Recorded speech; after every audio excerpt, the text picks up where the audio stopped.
First of all, nice to see so many people in the audience. Have they closed the free donut stall? And no one's told me. My name's James Crawley, and for over 20 years I've been working with talent and working with clients trying to attract that talent. And along the way, I've also helped build and built several multi-million-pound businesses that have required me to build my own talent pool.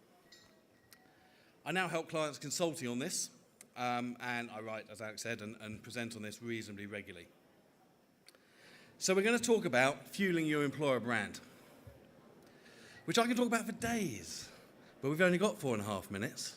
So I'll try and leave you with at least one good takeaway today, but you can always contact me if you want to talk about it some more. So why does it matter? Well, because your people define your future success. Remember that one person largely designed the physical iPod design.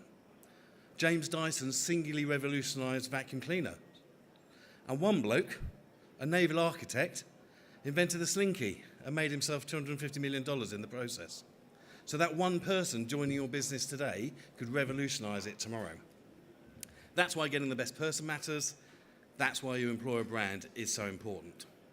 So fueling your employer brand is all around making your workplace the most attractive it can be.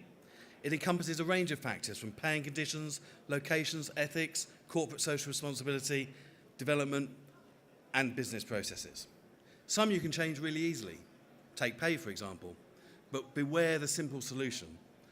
Tom Clancy, who is a Accenture partner, once wisely said, "Money buys only time, not loyalty. Companies that rely on cash to attract talent are vulnerable to the next big offer. This game of escalating salaries is like an arms race. It's impossible, if not difficult, to actually win."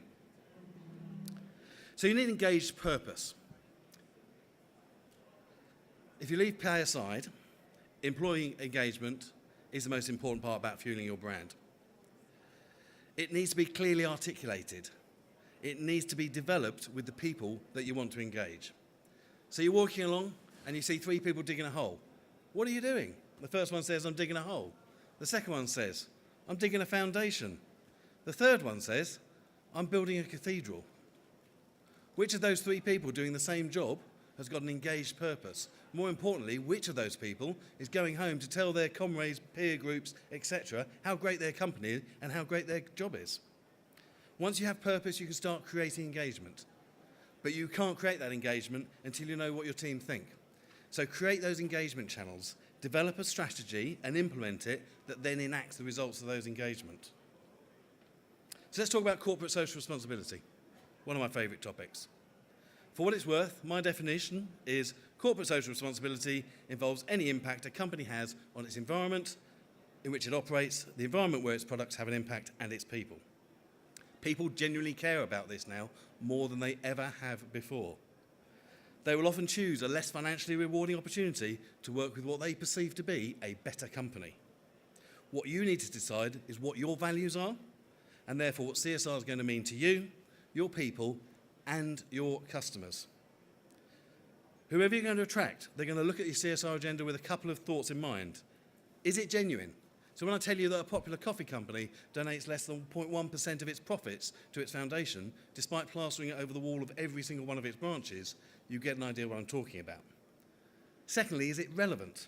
If you're a bottled water company, giving back by digging wells in Africa, tick. If you're a local estate agent sponsoring the local rugby team, that's not CSR. That, ladies and gentlemen, is marketing. Like most things in life, it'll only happen if you put effort into it. As Terry say about their chocolate oranges, whack it, don't tap it.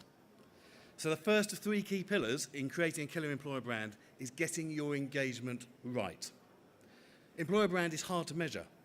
There are lots of best companies to work for awards, but none of those on their own fuel your employer brand. Because if you're number 1, there's at least a dozen other companies close enough to that position to shout about the same thing. It's about respect for talent in all your business processes. If you want the best customers, you need the best product. If you want the best product, you need the best people, and you can only get the best people by having an excellent employer brand. So I'll leave you with one of my favourite, if not massively overused quotes. If you're not the lead husky, the view never changes. Thank you very much.